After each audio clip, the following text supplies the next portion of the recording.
this mid-pandemic edition of Securing Your Data in Azure SQL Database at Data Platform Summit 2020. I'm Andreas Wolter, Program Manager in the Azure SQL Security team. In this session, we're going to cover the most fundamental steps that you should all know about on how to protect your data in Azure SQL Database. I will also point out the major differences to the other offerings that we have. All right, let's get started. So while this session is focusing Azure SQL Database as a product, I also want to point out that most of the features I will be talking about are also applicable to managed instance or SQL Server in a VM. When there are big differences, I will point it out. This is kind of an overview slide over all the security features or the big flagship security features that we have in SQL Database. But this is actually not what I want to show at you. It's just more like as a reference in case you're already experienced with SQL security and now looking for, well, maybe I missed to use one of these features or I'm trying to solve a certain scenario. What I want to teach, or the way that I want to approach this session, is giving you a guideline on how to approach it in terms of a life cycle. So the first thing that you would do is usually you want to know what do you actually need to secure. You need to assess your environment, your databases, the content of your databases. You need to somehow know what you even have, which database contain PII data, personal identifiable information, or patent information, or which may be just containing general information and hence have different security classification. And we have tools to help with that. Then, based on what you discovered, you will then apply protection mechanisms. And then once you have secured your environment, then you will want to make sure that you're monitoring, auditing, and get notified in case there was a breach or an attempt to breach. This is the general data security lifecycle. Now, in detail, looking at our features, you could start with, or you should probably start with security network. Security network where you will place your SQL database. Right? For deployment, you will decide which method you want to use to connect to your SQL database. If you want to use public connections, or if you can use private link to remain within the Azure backbone and directly connect from on-premises, for example.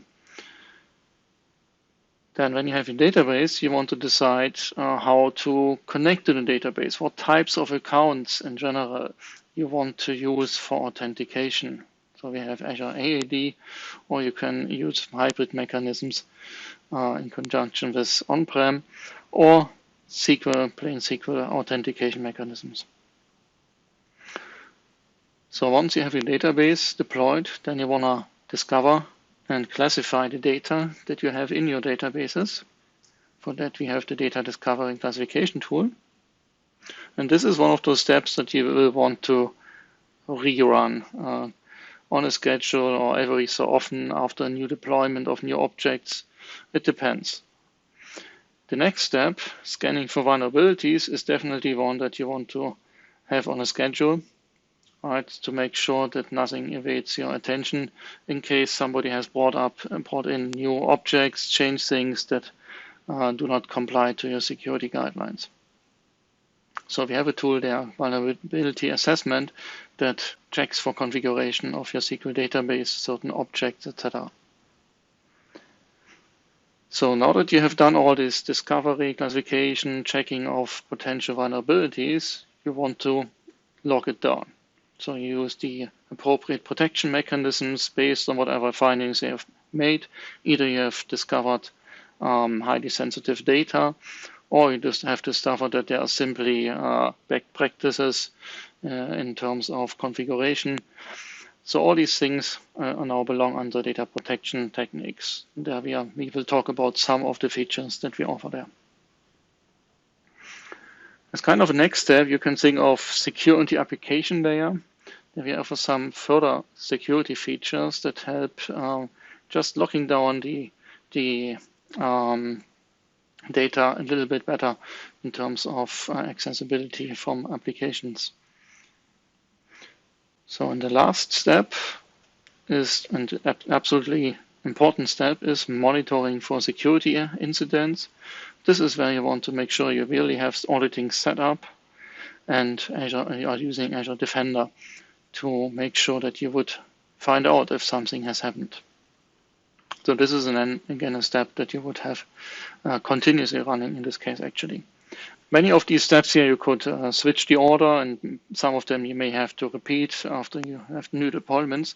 So, but as a general guideline, I hope this makes sense to you in case you're wondering how to even start this big topic and with these many features that you have available to choose from in terms of security. So now let's, in the next slides, go over those features individually. So as I said, we will start with security network. Here I will focus on Azure SQL Database, the private link options that we have. Private link is a kind of new feature that we brought, is a way to connect to your SQL database with a so-called private endpoint. And you can make sure that only connections from certain subnets can connect to this private endpoint, which would allow certain scenarios that I show you on the next slide. So the overall idea is you want to make sure that, or you probably want to make sure that your SQL database is not accessible from the internet at all directly, unless there are sometimes scenarios where you really want to do that. But if you don't, then you really want to make sure nobody can access the database directly from the internet. It has to be coming from some application in the same subnet or region in Azure SQL, in the Azure subscription. So this is where you could place your application, for example, in the same subnet here. You can also do a VNet peering. Then you could have a connection to a different application, different VNet, which can then also use this private endpoint. As you can see, nobody else can access it unless they are using the proper VNets. Now, very often you probably want to connect from on-premises. There we have different options to connect your on-premises data center with Azure. So via ExpressRoute, for example, connecting to the VNet gateway, and from there you would connect to the private endpoint. And again, still nobody would need to have direct access to the internet, from the internet to the SQL database. But another option that is possible also is that you have a different VNet in a different region. You can see here as US West and not US East. And also this can be accomplished by using VNet to VNet connection and then to the VNet gateway. So these are the typical scenarios how you can implement private endpoint while making sure that your SQL database is only usable from your own connections that you intend to use. So how would you even set this up? Let's have a brief look in the portal. So in Azure SQL Server, you can see firewall and virtual network settings. Here you could see that I have potentially set up some database firewall rules. You can see where I've been over the last couple of months. Those public and IP address ranges. What you can also do is you can set up a private link, and these private links you can set up in the private link center. There you basically say which resource you want to join. You have a private link name specified in a certain region, and then say which SQL Server resource you want to connect to. So that would be possible in the private link center, and then you could basically say, no, I do not want to use public endpoints anymore, and you would have the ability to say deny public network access. Right now I can't, because otherwise I have no way of connecting. I have not set up private link for this SQL Server here. What you can also see is that you have these options for setting the minimal TLS version, which is a highly requested security feature. All right, that was a brief introduction into the network options. In Managed Instance, we are also working on a functionality like private link. This is coming soon. All right, so now that we have decided and configured our network access, we're gonna look at or have to decide on how to even authenticate our users with SQL database.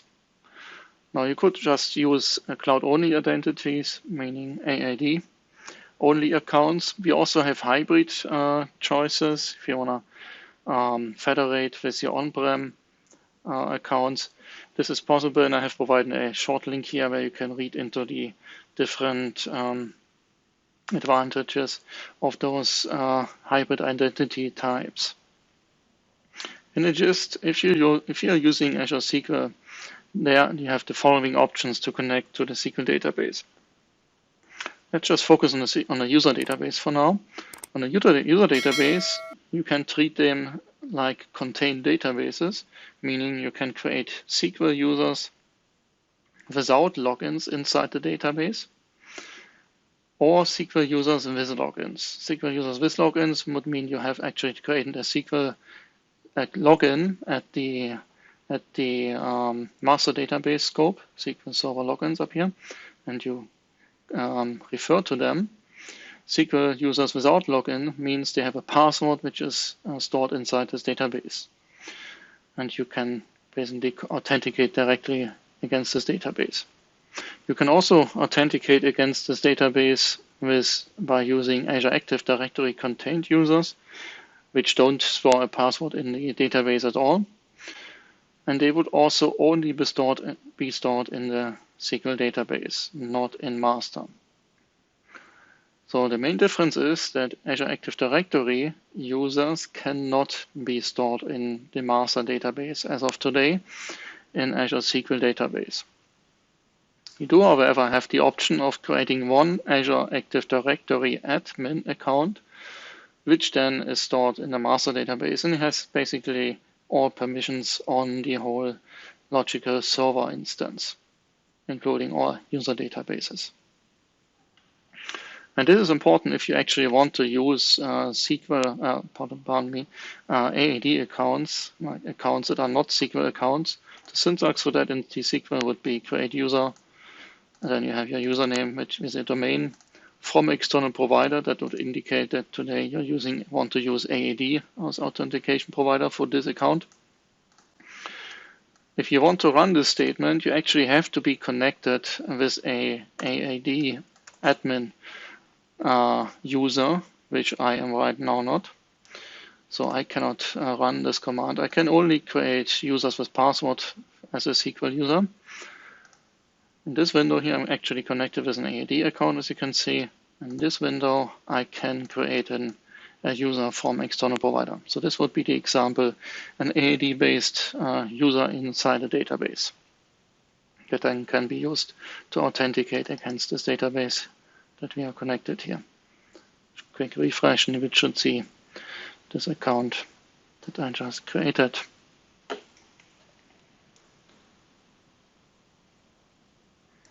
All right. So, and to even, so how do you set up this Azure Active Directory administrator? So we are going back here to the SQL Server. You can see here I did already set it up. This is why I was able to run this command. How would I set it up? We have here the tab Active Directory Admin. I can remove them to switch the account to a different one, right, and then set it again. So this is the one that I have set up here right now. Active Directory Admin, so I can use Azure Active Directory users, this path here, which is what I would also recommend to do. So this was Azure SQL Database. For Azure Managed Instance, the main difference is just that we do have the option to create Azure Active Directory logins on the master database, which then can be referred to from every single user database. So this is very much like you could do it on-prem. You have logins, Windows AD-based ones. Here we have Azure Active Directory-based logins, and then you have the users in the database. All right. So why did I say I recommend you to use Azure Active Directory accounts? There are many reasons for that. Some of them I put here. First of all, central management. You have oversight in your Azure AD, which account exists. You can make sure better that you expire and get rid of accounts that don't exist anymore. Whereas if you would rely on SQL accounts, they would be spread over every SQL server database around your environments, and it's very hard to find out which accounts are actually orphaned. So central management is really a big piece. And you can also use AAD groups in order to facilitate your management. So instead of granting access to individual AAD accounts, you could grant access to AAD groups, which makes it even more efficient. So you don't have to touch the SQL database for every new employee or group changes. You can also further strengthen your security by using multi-factor authentication with AAD. That's a very, very big differentiator to SQL accounts, which are simply secured with a password over a secure connection. And you can use federated authentication single sign-on scenarios and make sure password rotation is centralized and triggered automatically.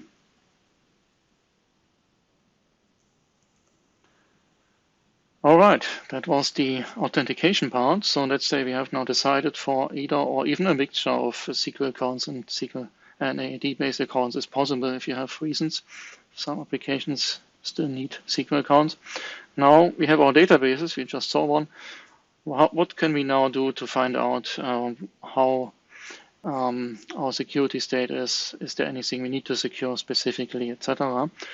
So there we have two tools. One of them is the vulnerability assessment tool that you can run against the databases, which will give you a list of findings in terms of security issues that could potentially risk your security state. And you could fix them and run again the vulnerability assessment, and so keep a track of which things you still need to work on. This is vulnerability assessment, which actually also runs periodically once per week. The other feature is data classification and discovery. It's the first step there. This tool will basically search your SQL databases and based on the column names, give you insights what data you have, so you can act on this information. And you don't just get a report, it also stores this data, the classification, the so-called classification, and this will become part of the metadata and can even be used in third-party applications if they extract this data and use it in their security evaluation. So let's just have a look at this live.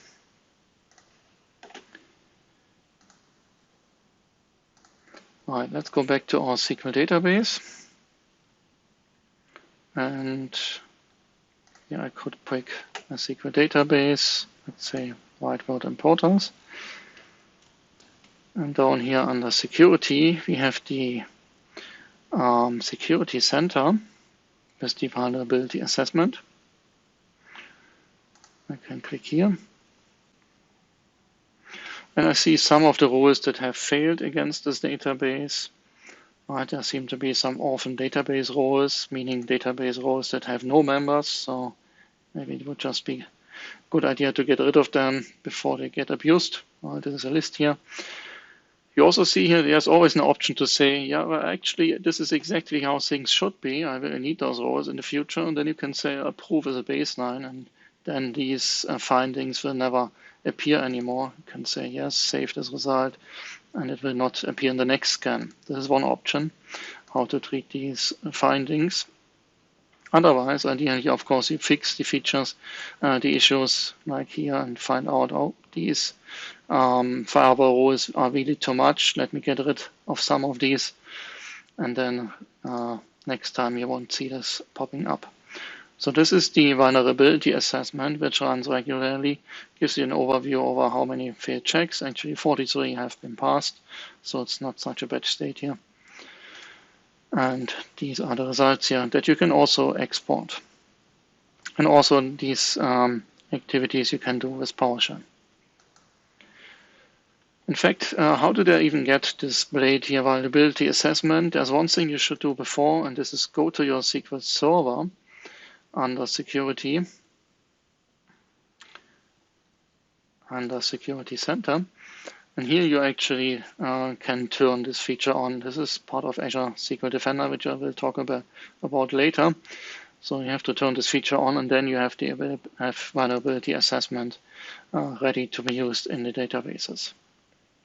So this is the configuration side in terms of security. What about the data itself? And there we have this data discovery and classification tool. You can see here, I opened it on this database. I see an overview in terms of what types of data do we have in this database in terms of classification level. We have classification levels of confidential, general, highly confidential, and other. And also, what type of data do you actually have? Financial, credentials, banking, and contact info are the types that we have in this database here. So this is just a quick overview, but you can also see here per table, per column, what we say this is the content type. And we base this on the actual column name. So it's very well possible that we miss something, or maybe we were not accurate with that. So you can always work on these and correct, or also add new classifications manually, or use the recommendations which are based on our wizards that are running here. Basically, you can say, yes, correct, customer, the excluding tax is a financial, data tax amount is financial, transaction amount is financial. Maybe the invoice line is actually not really financial, right? And then you would not check that. And so on, that you could apply these findings, and they would be stored inside the database together with the table definition metadata, and could then be used in further applications. And I will have an example on that later on. So this is data classification, and assuming now that you have done this, you realize, oh, I really have highly confidential data, I need to be more careful here. Maybe you really need to work with encryption, for example. That could be one result of these checks. All right. So now that you know what you have, what do you do? How do you protect it? So the first most basic thing is, well, after you have created your accounts in the past, right, under authentication, the basic thing is you first of all have to grant permissions, right? And for permissions, I want to remind you that you should find or use a very effective way. On one hand, you want to make sure to adhere to the principle of least privilege, so you only grant the permissions that are the minimum required permissions to accomplish the task. And Azure SQL comes as a huge amount of granular permissions, up to 240 permissions, depending on the object types, on the database types, etc. that you're using. You will have a big choice of permissions to choose from. When it comes to efficiency, the recommendation is to use schemas. Don't apply permissions on individual tables. This is not scalable. Also hard to monitor to find out who actually has which permissions later on. So I do recommend to use schemas in a smart way. Use them as security boundaries. Put these tables with the same or with similar security requirements in distinct schemas, and place permissions on the schemas adhering to these security requirements. So this is about where do you put permissions on the object. On the other hand, the principles, it's a similar recommendation. You would not want to grant every individual user account permissions. You want to use roles. And we have roles in SQL to group your SQL users together and then grant the permissions on the schemas. All right, so the idea is you place a user, in this case Alice, inside a database role, finance department, and the database role has permissions. So here the main differences between Azure SQL Database and Managed Instance is really in SQL Database you do not have logins for AD-based accounts. You would have directly users if this is AD-based. In Managed Instance, the AD-based accounts can be based on a login, right? Login referring to a database users and then the users inside roles and the permissions according to the roles. This here is really the same concept. The only difference is if you're talking about logins in AAD, on AAD-based accounts or not. All right. Now let's say permission, you find out that you have highly sensitive data, patent information, PII data, passwords. Those are things you really want to consider to use encryption if you're storing them at all. So we have different types of encryptions. Always good to remember what they actually do protect against. So we have TDE, which is on by default, that protects the data at rest. Meaning in case an internal attacker somehow found a way on Azure SQL data center, he would not be able to read the data files. They are protected by TDE. This is similarly possible on-prem SQL, so you can protect your database files with TDE. But they do not protect, TDE does not protect if the attacker already has access to SQL Server in some way. There you really need to use additional layers of encryption, and the one feature that we recommend to use is always encrypted. And always encrypted can even protect the data from administrators. Administrators classically have full permissions in SQL Server and can do everything, but encryption can even block out an administrator if done properly, and this depends on where you place the keys. So if the keys have never touched the SQL Server, if they are stored in the application for encryption and then for decryption, then even a DBA persona has no chance of decrypting the data, even if it has full access to the database. So let me show you briefly on the slide how this works. So always encrypting relies on the fact or on a technology where we have on the application side, which is this box here, the application has a driver that is enhanced to be able to refer to a key. So the application is using a key to encrypt the data before it even gets sent over the network, and then SQL Server will receive the insert statement with already encrypted data. And then if the application does a select from the database, SQL Server has nothing else than the ciphertext. It has the encrypted data, not the plain text. So it only can return the encrypted data, and only in the application it will get decrypted, because again, the application has access to the keys. So this is the general idea. And by that you can tell even a DBA with full access to the database, as long as he does not also have access to the application, he has no chance. So important to keep the separation here. So with this feature, obviously also need to be mindful what types of queries we're running. As I just said, the data is encrypted inside the SQL Server, so this adds some constraints of what you can actually do with the data. So in case you have a big field, let's say a name field, you can't query parts of the encrypted data, because it's encrypted and you don't know what part it represents. These are queries that are not possible. However, there are ways to support equality comparison. So the application could search for an exact match in the database by sending the encrypted match and then comparing it to the encrypted value. So then it will fit, as long as you're using a deterministic encryption. So we have two types of encryption support in ours: encrypted, deterministic, and randomized. And with deterministic, you can make sure that the same data always resides in the same ciphertext. This, of course, makes it less secure than non-deterministic. So it really depends on the actual data types that you're using if you want to rely on deterministic or not. Now, since this can be a problem, we are working on a new feature. Actually, we have it coming out as a public preview now. Is always encrypted using secure enclaves. And this secure enclave technology will allow even non-deterministic encrypted values to be searched with complex queries. And this is done by having a specially protected memory region on the box, in Azure in this case, the so-called secure enclave, which is not accessible from any administrator.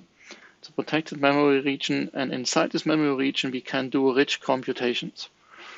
So this will then solve the issue with, on one hand, encrypting data, on the other hand, due to the encryption, not having flexibility anymore on what operations to use on the data.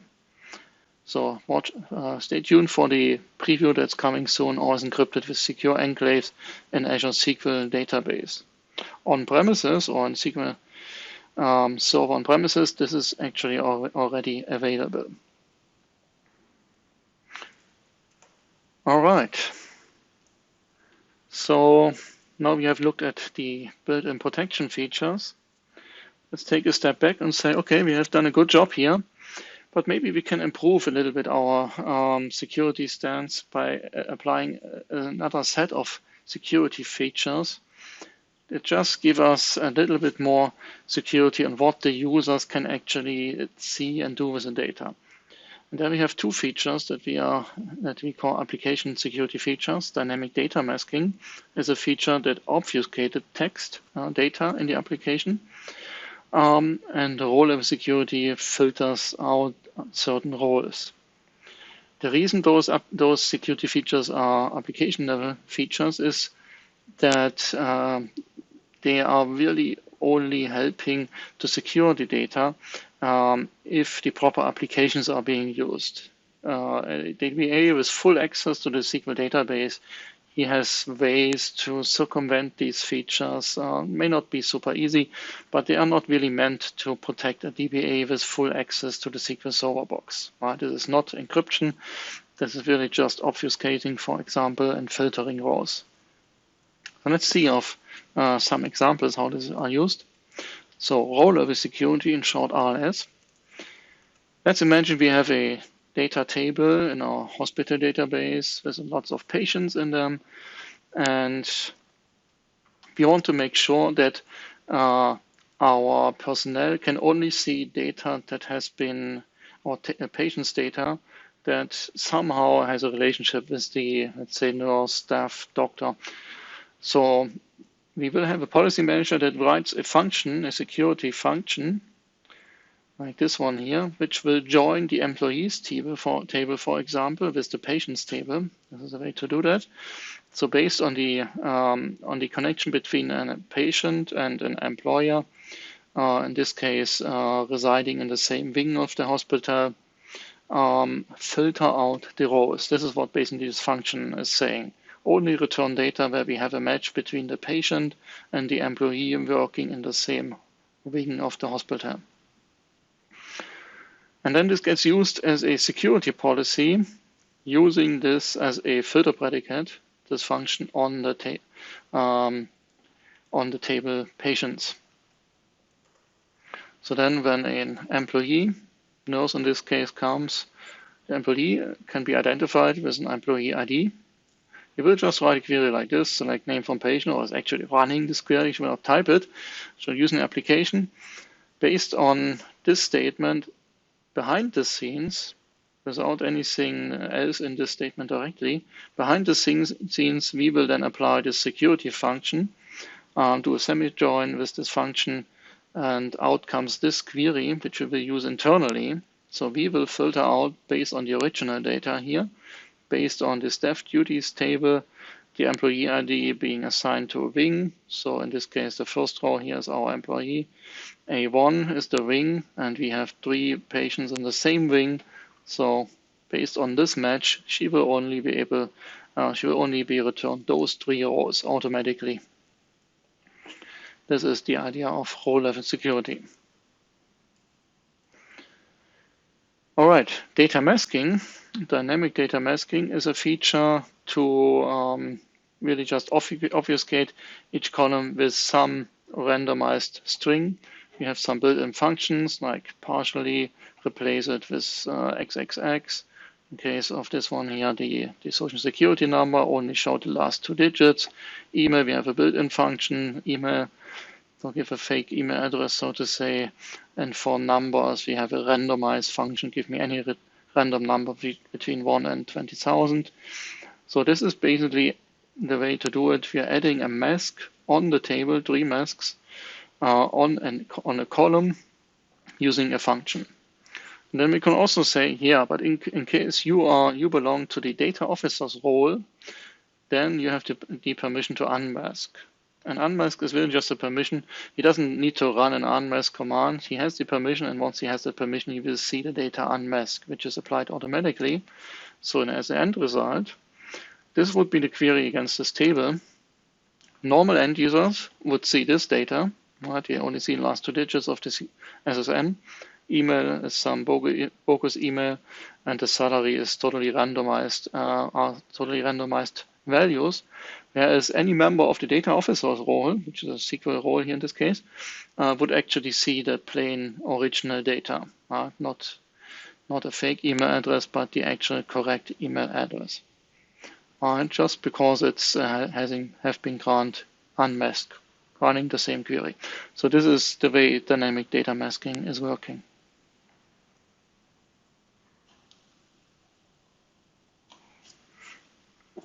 All right, so now you have security databases.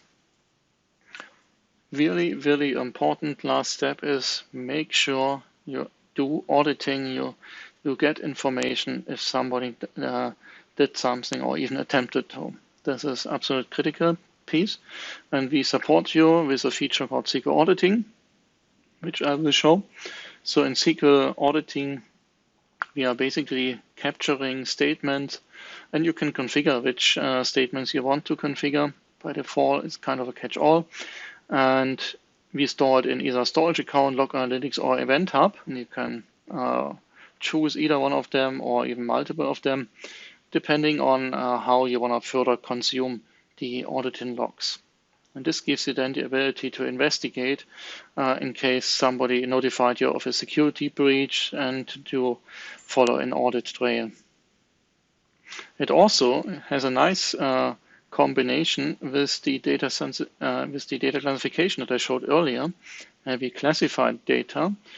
In case the data is classified and somebody has searched classified data, we will have a special indication for that in the audit logs. So I will show this one briefly as well. Okay, so looking at auditing, I'm here again at the Whiteword Importers database. I go to the security blades here. Auditing is the first one. And this also had to be set up at the server. The server was a setting to set up auditing. Maybe I should briefly show that one. There's the server. Server will be here.